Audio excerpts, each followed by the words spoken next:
Perup, are you getting tired of being capped on your internet? Well, not anymore. Wave Direct has no data caps, and with great local customer service, why go anywhere else? 30-day trials are available. Call 775-253-3887. News 46 is brought to you by Comfort Hospice Care, where we give our patients and their loved ones peace of mind, knowing we provide the highest quality of care 24 hours a day, 7 days a week.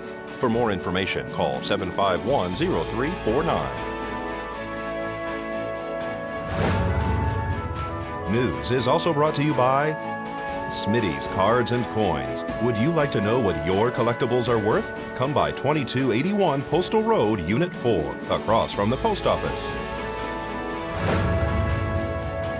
News is also brought to you by Inspiration Senior Living, where we provide affordable elegance to Pahrump area seniors. Give us a call at 751-2300 and make an appointment to tour our community.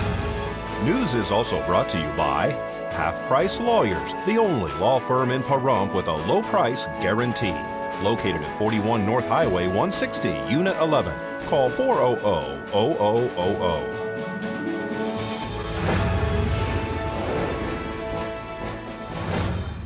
Tonight on News 46, will Pahrump get rid of the Kingdom Club? Getting some of the facts about autism with Dr. Silvani. And rescue crews respond to a rollover on Highway 160. News 46 starts now. You're watching KPVM News 46 with Monique Mitchell. Local coverage from Deanna O'Donnell.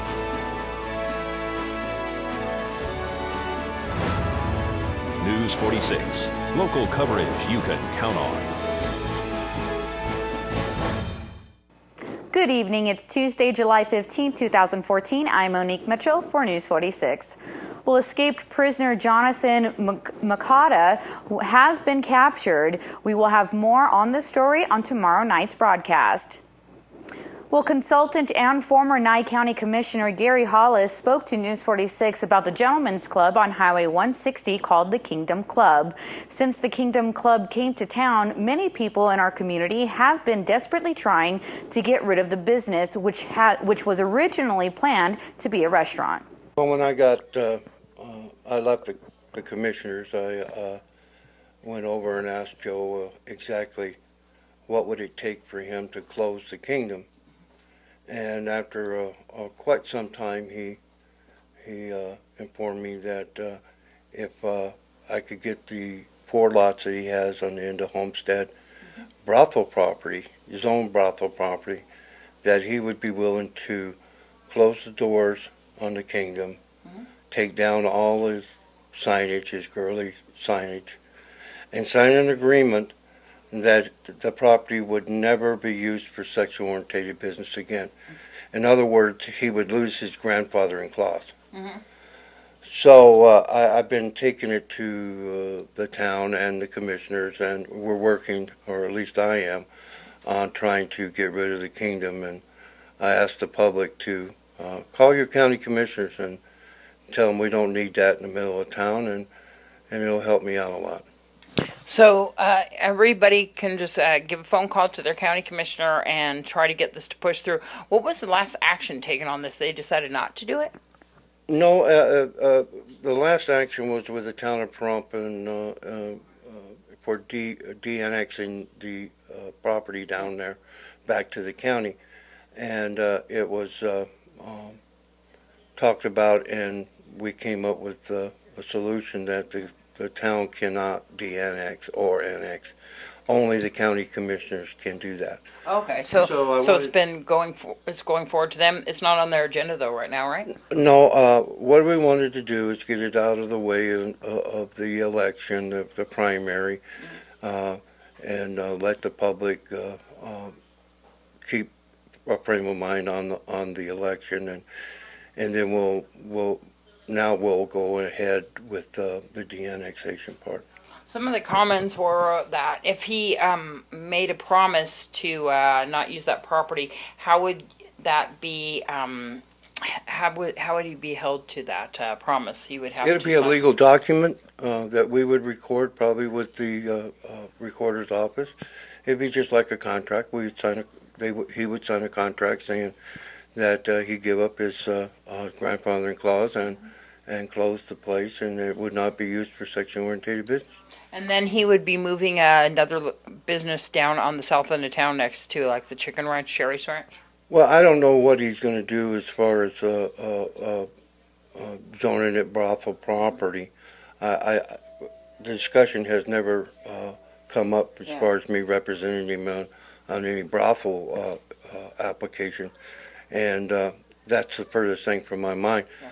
The thing about it is it would be a nice place down there for sexual oriented businesses, whether it's a video or bookstore or anything like that. It would be out of sight, out of mind, and nobody would see it. Well, they say 1 in every 68 children is diagnosed with autism spectrum disorder.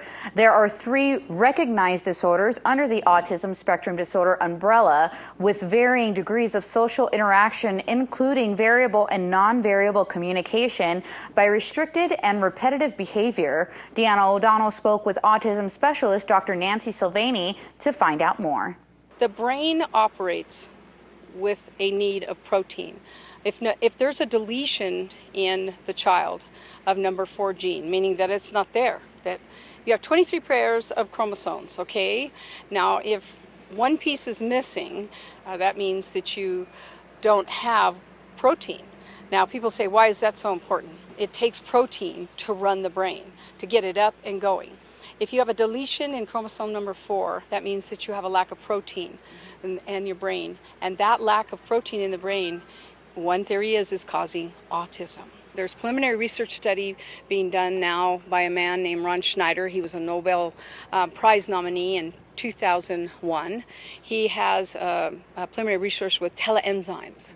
And the teleenzymes, the theory in that is that it will strengthen the caps of the DNA. He's having a lot of success. There also is one other hot issue to help these kids is probiotics and plant enzymes. Can't be allergic to plants and can't be allergic to the ingredients that are in the enzymes. We're learning more and more about autism. It's not indifferent for a child to be sent to me and for me to determine with other doctors in a team that the child does not have autism. So I'm saying that it could look like a duck, act like a duck, but not walk like a duck.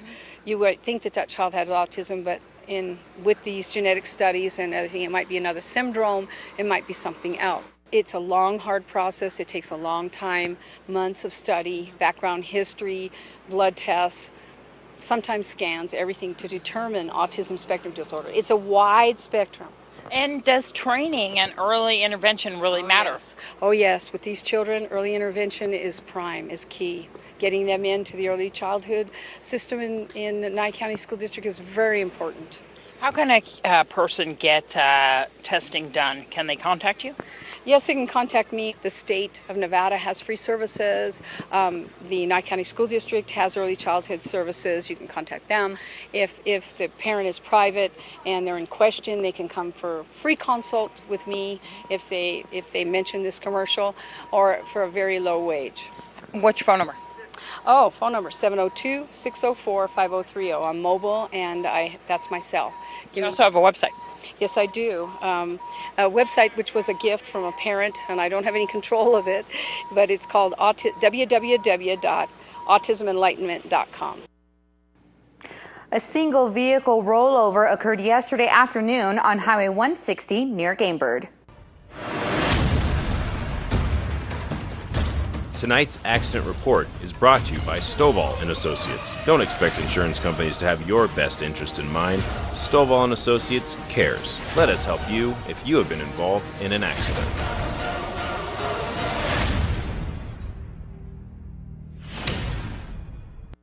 A single vehicle rollover occurred yesterday on Gamebird and Highway 160.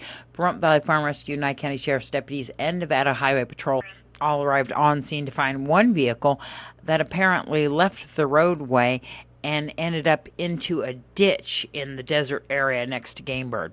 Amazingly enough, the driver and only occupant of this vehicle was uninjured as a result of this crash. He apparently was wearing his seatbelt at the time that the accident occurred. He said to rescue crews that, in fact, he had fell asleep at the wheel and woke up as the car was going off the roadway. He tried to overcorrect, and as a result, the car overturned. He was checked out on scene and released by medics. Nye County Sheriff's deputies and Nevada Highway Patrol are investigating this accident. This is Deanna O'Donnell for News 46. Well, coming back after the break, find out why more than 200 citations were issued during a 3-week period.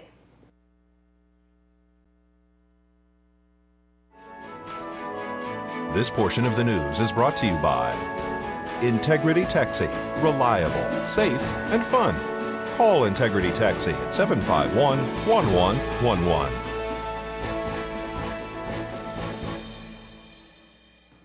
Welcome back to News 46. Well, more than 200 citations were issued during a 3-week Joining Forces event that targeted impaired drivers. Nevada Highway Patrol, along with other participating Valley agencies, conducted the Joining Forces event. 13 troopers were used for this event using funding from the Joining Forces grant. The citations issued covered multiple accident-causing violations in addition to the impaired driver focus. 11 arrested for DUI, 33 seatbelt violations, 55 speeding citations, 7 distracted driving citations, 103 other citation and arrests. Joining Forces is a program designed to improve driver behavior by combining enforcement events with successful national and local media campaigns. And here's Noah Began with today's Angie's List report. Most families have a safety plan to follow when severe weather strikes. But when the sky clears and cleanup begins, don't let your guard down. Shady contractors often travel from state to state looking for vulnerable homeowners in desperate need of repair help. In today's Angie's List report, how to steer clear of storm-chasing contractors. Toppled trees, scattered shingles, broken windows. You see the damage left behind by severe weather and feel overwhelmed. Storm-chasing scammers see that damage and feel hopeful. It's an opportunity to swindle you. While most companies responding to help with storm cleanup and repairs have good intentions and do good work, Angie's List warns you to be on alert. It's a lot of times it's whether they've taken money and didn't do the work, they did shoddy work, or they're not standing behind it after the work is done. Angie's List cautions that unscrupulous contractors swoop into storm-damaged neighborhoods within days of severe weather, going door to door. When it comes to storm season, the worst stories that we hear about are times when someone who's had storm damage gets taken advantage of by a contractor. So it's important to understand who you're working with. And you don't want to make the situation worse. So once you've had a problem, had a storm come through, have tree damage, make sure you assess it and do the same research you would when you're hiring a company under any circumstances. So how do you recognize these crooked contractors? Watch for whether the company's local, whether they have marked trucks and vehicles, have a local phone number. Because a lot of these projects you're having done, roofing for example, is something that you need to last a long time. Might come with a warranty as well. So you want a company who's going to stand behind that work. These contractors often try to strong-arm homeowners into signing a contract on the spot for a discount. Angie's List says a deal today should be a deal tomorrow. Another red flag? Companies that demand full payment up front. It's also important to understand what your insurance policy covers before a storm hits. Never sign over your homeowner's insurance settlement up front, and avoid a company that offers to pay or help with your deductible. In some states, deductible help is considered insurance fraud. I'm Noah Began for News 46. Thank you, Noah. Carrie Sherrill is a relatively new employee here at our station, but that doesn't mean she hasn't made an impact with us and the community. Carrie is our Employee of the Day in our segment that shows you behind the scenes here at KPVM.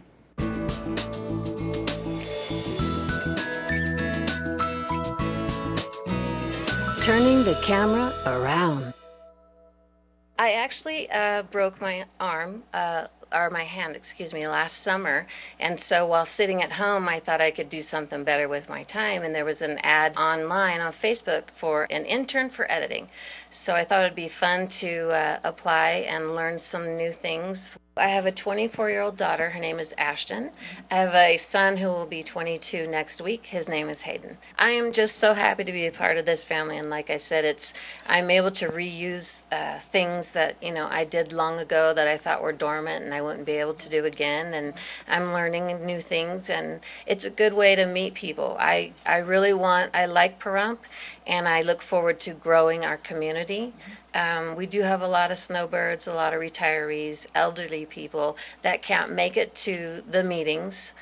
We're talking about board meetings here, right? Town board meetings, county commissioners meetings, regional planning commission meetings. What do you have to do with those? I film those. I bring all this equipment up there. The cameras are stationary at the chambers, commissioner chambers, but I bring all of this and set up, and I record every single meeting live so that the people, that can't leave their home as much will be able to see it on TV. I edit it down to about a 2.5 minute segment for Deanna to air on the news at 5. Her daughter Darby helps me out greatly if it's a subject that has a lot of footage. You're also very active on Facebook to let everybody know, to tune in, to watch, to find out more about it on the local Pahrump. Yes, absolutely. Facebook is such a great social media tool these days for young and old, and it just gets the word out to people that, I still don't know very many people here in town, but I can always put it on my own page and the station's page and local Pahrump page. So tell me about the jump from medical background to this, and how useful that you think this is, or things that you've learned that you think are valuable here at KPVM. What's some of the things that really stand out to you that you really think that you've learned? The medical field just became routine for me. Yeah. And it's a corporation, and it's healthcare isn't like it used to be. Yeah. There's no one-on-one where a doctor really pays attention to you. I'm sure there is, but I felt that it wasn't. It was becoming very impersonal. Yeah. And doing this, having been the intern, I found, I was going around with Deanna, yourself, and being able to meet so many people and so many things that this town has. Excitement every day. Absolutely. Something every day. Well, coming up, we'll tell you what problems Cowabunga Bay and Henderson is having.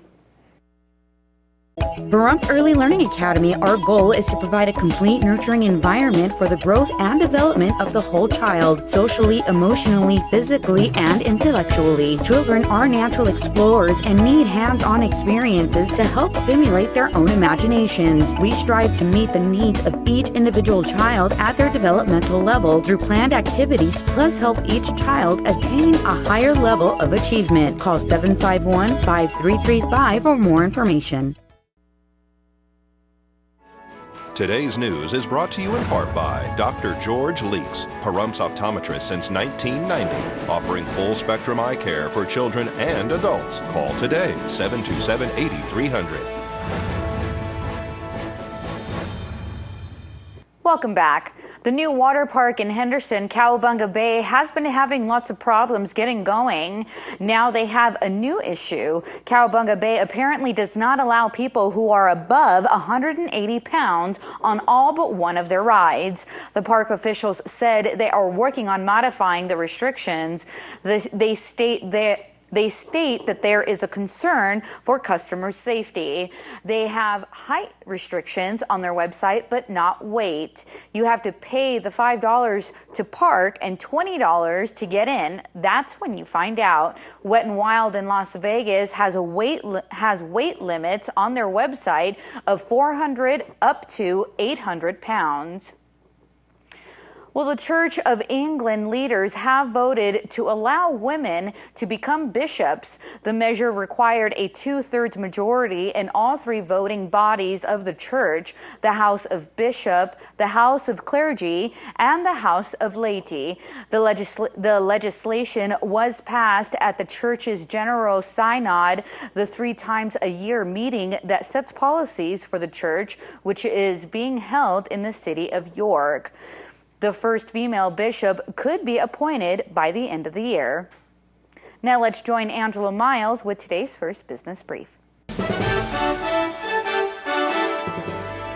This is the first business brief for Tuesday, July 15th. I'm Angela Miles. Citigroup shares soared 3% in a relief rally Monday. The Justice Department is ordering Citi to pay $7 billion in a penalty for misleading investors about toxic mortgage securities it was selling. Wall Street was relieved the amount was not overly damaging to the bank's bottom line. The Costa Concordia makes its final voyage. The ship, which sank off the coast of Italy nearly 2.5 years ago, is being salvaged this week and towed to a scrapyard for dismantling. The estimated salvage cost is $2 billion. And a sweet merger is happening. Swiss chocolate maker Lindt is buying Russell Stover candies for a reported $1.4 billion. Russell Stover, famous for the Whitman sampler, is headquartered in Kansas City, Missouri, and not expected to move overseas. At least that's what the candy companies are saying for now. That's the first business brief. I'm Angela Miles. All right, folks, we'll keep it here because we're going to have your weather with Noah Began right after these messages. News 46 weather is brought to you by your local dairy farmers. Dairy products are very important in maintaining a healthy body. Hello and welcome back to News 46. Today is Tuesday, July 15th. Today we had partly cloudy skies with a high of 99 degrees. Your average temperature at this time of year is 105 degrees. Winds were coming from the south-southwest today at 8 miles per hour with gusts up to 20 miles per hour. The UV index today was 11, which is extreme. That's why it's important to be wearing sunscreen when you go outside, even if you can't see the sun because it's blocked by a cloud. Humidity was at 29% today. Sunrise was at 5:39 a.m. and the record high in 1949 was 114 degrees. Tonight we'll have partly cloudy skies with a low of 77 degrees. Your average temperature at this time of year is 81 degrees. Winds will be coming from the south-southwest at 4 miles per hour with gusts up to 8 miles per hour. Humidity will be at 35%. Sunset will be at 8:01 p.m. and the record low in 1944 was 63 degrees. Tomorrow we'll have more partly cloudy skies with a high of 103 degrees and a low of 76 degrees. Winds will be coming from the southwest at 6 miles per hour with gusts up to 12 miles per hour. Humidity will be at 29%. Sunrise will be at 5:39 a.m. and the UV index will be 11, which is extreme. For our 7-day forecast, we'll have a mostly sunny week with some clouds dispersed throughout the week.